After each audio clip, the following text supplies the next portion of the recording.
Hello everyone. तो आज हम लोग देखेंगे cholinergic drugs, different cholinergic drugs और उनके यूजेस इन डिफरेंट डिसऑर्डर्स। तो चलिए शुरुआत करते हैं। सबसे पहले डायरेक्टली एक्टिंग में सबसे कॉमन आपके दिमाग में आ सकता है acetylcholine. Direct acetylcholine अगर हम दे दें तो क्या इफेक्ट आएगा? तो डायरेक्ट एसिटिल कोलिन थेरापेटिकली हम नहीं दे सक पाते हैं। क्यों यूज़ नहीं हो पाता है? क्योंकि बहुत जल्दी मेटाबोलाइज हो जाता है प्लाज्मा में। तो इसके जो इफेक्ट होगा, जिस ऑर्गन पे इफेक्ट हम चाहते हैं वो होगा नहीं, क्योंकि ये मेटाबोलाइज हो रहा है तुरंत प्लाज्मा में। तो इसे एज अ एसिटिल कोलिन हम दे नहीं सकते। Next is pilocarpine. पाइलोकार्पिन का मेन यूज है ऑप्थेल्मिक यूज। तो आपने ध्यान दिया होगा कि ऑप्थेल्मिक की आई में कोलिनर्जिक ड्रग्स जो होते हैं मियोसिस कराते हैं और एक्वस आउटफ्लो भी बहुत अच्छे से करते हैं, इंट्राओकुलर टेंशन भी कम करते हैं। तो इन दोनों पर्पसेस के लिए पाइलोकार्पिन यूज होती है। ओपन एंगल ग्लाउकोमा में क्विक एक्शन होता है लेकिन शॉर्ट ड्यूरेशन होता है। याद रखेंगे, क्विक एक्शन होता है पाइलोकार्पिन का लेकिन शॉर्ट ड्यूरेशन होता है। तो शॉर्ट ड्यूरेशन की वजह से एक समस्या आती है कई बार कि अगर एक भी डोज पाइलोकार्पिन के मिस की तो इंट्राओकुलर टेंशन, इंट्राओकुलर प्रेशर ज़्यादा तेज़ी से शूट कर जाता है एज कंपेयर टू दूसरी ड्रग्स जो इंट्राओकुलर टेंशन कम करती हैं। ठीक है, that is why it is not the first line of drug, लेकिन हम लोग यूज़ करते हैं। दूसरा इसका यूज़ होगा आई में विथ अ मिड्रियाटिक। हम इसको अल्टरनेट कर सकते हैं किस काम के लिए? Breaking the adhesions. अब मान लीजिए कई बार क्या होता है, आइरिस और कॉर्निया के बीच में और या फिर लेंस और आइरिस के बीच में एडहेशंस बन जाते हैं जिन भी वजहों से। ठीक है, तो अब उन एडहेशंस को तोड़ने के लिए हम क्या करेंगे? हम एक मियोटिक और एक मिड्रियाटिक को अल्टरनेटली देंगे। तो क्या होगा? आइरिस कॉन्ट्रैक्ट और रिलैक्स करेगा, उसके वजह से क्या होगा? उन एडहेशंस पे प्रेशर पड़ेगा और वो धीरे धीरे टूटेंगे। तो इन अल्टरेशन विथ अ मिड्रियाटिक हम इसको एडहेशंस तोड़ने में यूज करते हैं। क्योंकि ये मायोटिक होता है। Next drug is methacholine. Methacholine के एम से आप रख सकते हैं कि इसका मैक्सिमम इफेक्ट मायोकार्डियम पे होता है, लेकिन इसका जो मेन यूज होता है ब्रोंकियल हाइपर एक्टिविटी को टेस्ट करने के लिए होता है। कई बार ब्रोंकियल हाइपर एक्टिविटी और ब्रोंकस जो होते हैं, ब्रोंकियल मसल्स होते हैं, वो हाइपर एक्टिव होती हैं स्टिमुलस के रिस्पॉन्स में। मतलब कि थोड़ा सा भी स्टिमुलस मिला तो वो बहुत तेज़ी से कॉन्स्ट्रिक्ट करेंगे। इस तरह की परेशानी से उनको आजमा जैसे अटैक आ सकते हैं। तो मीथाकोलिन चैलेंज टेस्ट हम उन लोगों में लेते हैं। इनहेलेशनली मीथाकोलिन दिया जाता है। अगर उनकी ब्रोंकियल हाइपर एक्टिविटी है तो बहुत ज़्यादा कॉन्ट्रैक्शन होगा, उनको ब्रेथलेसनेस होगी। ठीक है, तो इस काम के लिए मीथाकोलिन का यूज़ किया जाता है, मीथाकोलिन चैलेंज टेस्ट के लिए। बेथनेकॉल क्या है? बेथनेकॉल का मेन यूज एक्शन है ब्लैडर में, यूरिनरी ब्लैडर में। बी से बेथनेकॉल, बी से ब्लैडर में। हम लोग ब्लैडर में आपने डिट्रूसर और ट्राइगोन पे हमने पिछले सेशंस में देख लिया है कि क्या एक्शन होता है। लिंक आपको ऊपर मिल जाएगा। और आपने देखा था कि कोलिनर्जिक एक्टिविटी की वजह से जो मिक्चुरेशन होता है, यूरिनेशन होता है, वो फैसिलिटेट होता है। तो उसी काम के लिए ब्लैडर में हम बेथनेकॉल यूज़ करते हैं। याद रखेंगे, बेथनेकॉल की कोई निकोटिनिक एक्टिविटी नहीं होती है, तो कोई निकोटिनिक साइड इफ़ेक्ट्स भी नहीं मिलेंगे इसके। पाइलोकार्पिन और सेविमेलिन को हम एक और जगह यूज़ करते हैं। पाइलोकार्पिन हमने पहले भी देखा, आई में कैसे यूज़ कर रहे थे। यहाँ पे ड्राई माउथ जीरोस्टोमिया के लिए यूज करते हैं ज़ोग्रन सिंड्रोम में। क्यों? क्योंकि सलाइवेशन को अधिक इंक्रीज करता है, तो उसके वजह से हम ड्राई माउथ में ज़ोग्रन सिंड्रोम में यूज करते हैं सेविमेलिन और पाइलोकार्पिन को। ठीक, अब इनडायरेक्टली एक्टिंग आते हैं। फर्स्ट उसमें आते हैं रिवर्सिबल। इनडायरेक्टली एक्टिंग में रिवर्सिबल थे, इरिवर्सिबल थे। आई वुड सजेस्ट कि आप पहले एक बार क्लासिफिकेशन देख लें, फिर इसके बाद इस पे आएँ। चलिए, तो रिवर्सिबल में जनरली दो तरह के होंगे, लिपिड सॉल्युबल, लिपिड इनसॉल्युबल। ठीक, तो लिपिड सॉल्युबल अगर होंगे तो आप जनरल फार्माकोलॉजी में आप देख चुके हैं कि जो भी लिपिड सॉल्युबल होते हैं उनकी मेम्ब्रेन क्रॉस करने की एबिलिटी बहुत अधिक बड़ी होती है। तो अगर मेम्ब्रेन क्रॉस करने की एबिलिटी बड़ी होगी तो ब्लड ब्रेन बैरियर और कॉर्निया को आसानी से वो पार कर पाएंगे। अगर ब्लड ब्रेन बैरियर को पार कर पा रहे हैं, यानी जो अगर हमको सेंट्रल इफेक्ट्स चाहिए, ब्रेन में इफेक्ट्स चाहिए, तो हमको ये लिपिड सॉल्युबल वालों से मिल पाएगा, ठीक। लेकिन साथ में जो ब्रेन में साइड इफेक्ट्स भी होंगे वो इन लिपिड सॉल्युबल वालों में ही होंगे। जो लिपिड इनसॉल्युबल होंगे उनके सेंट्रल साइड इफेक्ट्स, ब्रेन में साइड इफेक्ट्स, एडवर्स इफेक्ट्स नहीं मिलेंगे, ठीक है। तो फाइसोस्टिग्मीन देखते हैं, ये टर्शियरी एमीन है, लिपिड सॉल्युबल है, in glaucoma as a miotic use किया जा सकता है और एट्रोपिन पॉइजनिंग में यूज किया जाता है as an specific antidote. Atropine आपका एंटीकोलिनर्जिक ड्रग है, हम लोग नेक्स्ट सेशंस में देखेंगे। तो उसकी पॉइजनिंग अगर हो गई, एट्रोपा बेलाडोना की पॉइजनिंग हो गई, तो उसमें as a specific antidote use करते हैं। इसको ओरली दे सकते हैं, क्यों? क्योंकि ये हाईली लिपिड सॉल्युबल है, तो मेम्ब्रेन क्रॉस कर लेगा तो एब्जॉर्ब हो लेगा बहुत आसानी से।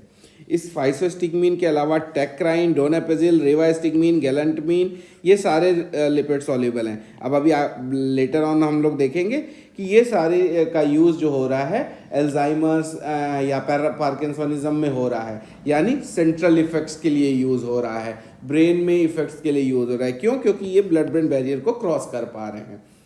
चलिए नेक्स्ट आते हैं नियोस्टिग्मीन। नियोस्टिग्मीन क्वाटर्नरी एमीन था, फाइसोस्टिग्मीन आपने देखा टर्शियरी एमीन था, नियोस्टिग्मीन क्वाटर्नरी एमीन था, इसीलिए ब्लड ब्रेन बैरियर को क्रॉस नहीं कर पा रहा है, लिपिड सॉल्युबिलिटी कम है, ठीक है। तो इसी वजह से कोई एडवर्स इफेक्ट नहीं है सीएनएस में।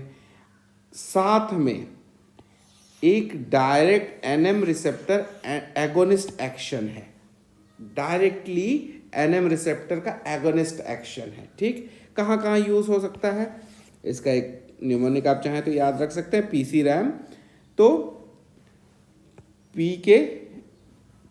पीसी के पी से पोस्ट ऑपरेटिव पैरालिटिक इलियस, आपको याद होगा कि पेरिस्टालिसिस बढ़ाने में यूज़ होती थी कोलिनर्जिक ड्रग्स, पिछले सेशन में हम लोग ने देखा, ठीक। तो पोस्ट ऑपरेटिव, ऑपरेशन के बाद कई बार पैरालिटिक इलियस हो जाता है, तो उसको रिमूव करने के लिए हम लोग पेरिस्टालिसिस रिस्टोर करने के लिए ये यूज़ कर सकते हैं, ठीक है।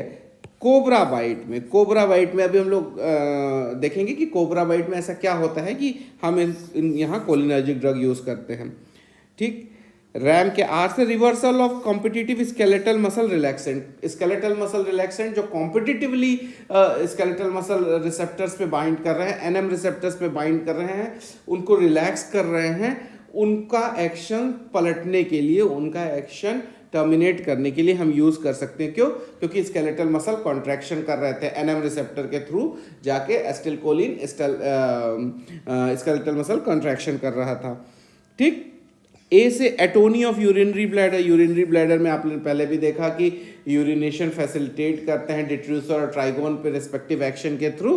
तो अगर एटोनी हो गई, टोन खत्म हो गया यूरिनरी ब्लैडर का, किसी वजह से टोन खत्म हो गया और मिक्चुरेशन में परेशानी हो रही है, नहीं हो रहा है यूरिनेशन, तो वहाँ पे यूज़ कर सकते हैं। और एम माइस्थीनिया ग्रेविस, एम से माइस्थीनिया ग्रेविस। अब माइस्थीनिया ग्रेविस क्या होती है, शॉर्ट में समझ लीजिए कि ऑटो इम्यून डिसऑर्डर्स है जिसमें एनएम रिसेप्टर जो न्यूरोमस्कुलर जंक्शन के ऊपर निकोटिनिक रिसेप्टर है, उनके अगेंस्ट ऑटो एंटीबॉडीज बन जाती हैं, ठीक है। तो मस्कुलर वीकनेस आती है।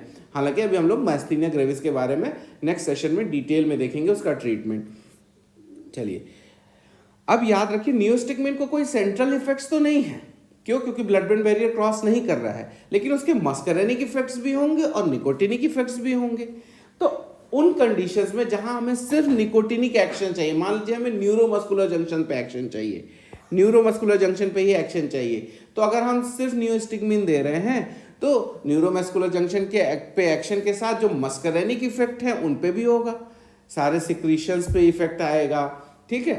तो हमें मस्करेनिक इफेक्ट नहीं चाहिए। क्यों? क्योंकि वो हमारी ज़रूरत नहीं है। तो ऐसी जगहों पे जहाँ पे सिर्फ निकोटिनिक एक्शन चाहिए, जहाँ पे सिर्फ न्यूरोमस्कुलर जंक्शन पे एक्शन चाहिए, वहाँ पे नियोस्टिग्मीन के साथ हम एट्रोपिन भी दे देते हैं। क्यों? क्योंकि एट्रोपिन के एंटी मस्करेनिक एक्शन होते हैं, तो muscarinic action atropine counter act कर लेगा और जो निकोटिनिक एक्शन है न्यूरोमस्कुलर जंक्शन पे होने वाले वो नियोस्टिग्मीन दे देगा, ठीक है।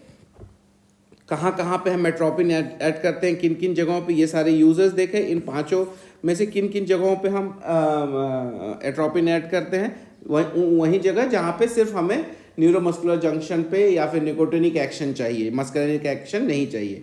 तो MRC इसका कोड आप निमोनिक याद कर सकते हैं, आप इसको पलट भी सकते हैं, CRM, MCR कुछ भी कर सकते हैं।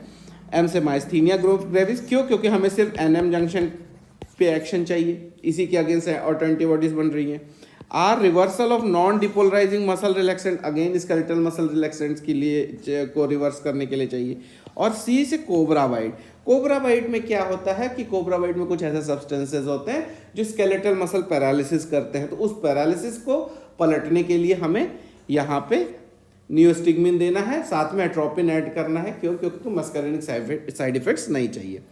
अब पायराइडोस्टिग्मीन ऑलमोस्ट नियोस्टिग्मीन जैसा ही काम करता है, सिमिलर एक्शन है, लेकिन लॉन्गर एक्टिंग है, देर तक काम करता है, और साथ में याद रखेंगे कि बहुत लेस पोटेंट है एज कंपेयर टू नियोस्टिग्मीन। ठीक, लॉन्गर एक्टिंग है बट पोटेंसी कम है।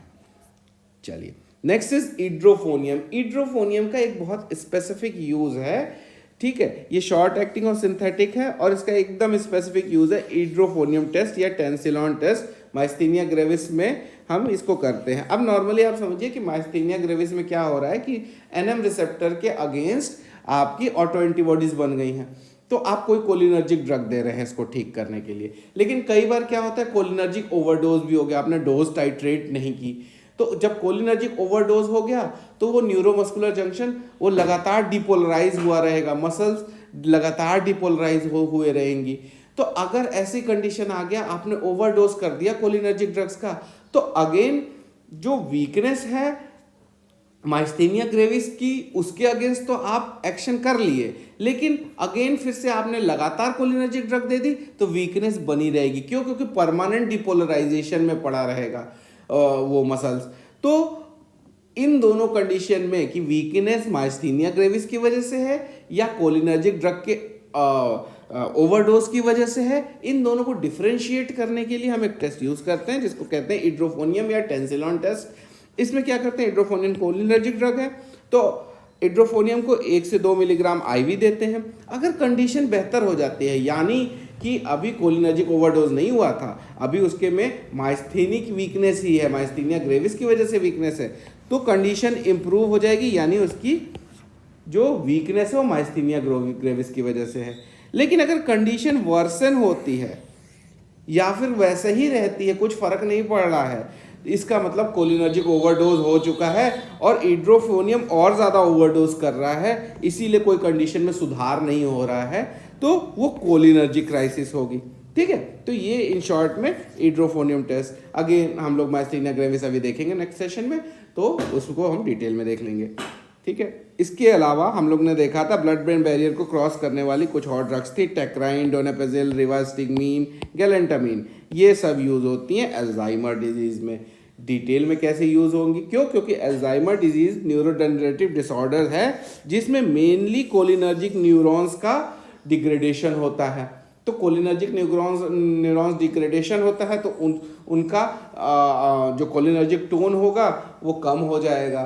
तो उस टोन को बढ़ाने के लिए, रिस्टोर करने के लिए हम कोलिनर्जिक ड्रग्स यूज़ करेंगे, ऐसी कोलिनर्जिक ड्रग्स जो ब्लड ब्रेन बैरियर को क्रॉस करके ब्रेन में इफेक्ट दिखाएं।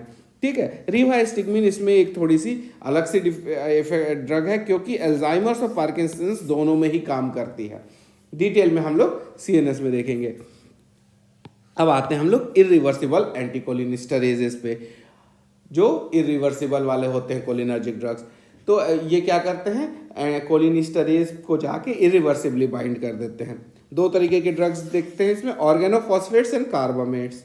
ठीक, अब इनका बहुत ज़्यादा कोई यूज़ नहीं है, लेकिन एज इंसेक्टिसाइड्स यूज़ करते हैं हम कॉमन हाउस होल्ड में, फार्मिंग में, एग्रीकल्चर में। तो पॉइजनिंग हो सकती है, किसी भी तरीके की पॉइजनिंग हो सकती है, होमिसाइडल, सुसाइडल, एक्सीडेंटल पॉइजनिंग हो सकती है, तो इसलिए इनको जानना ज़रूरी है।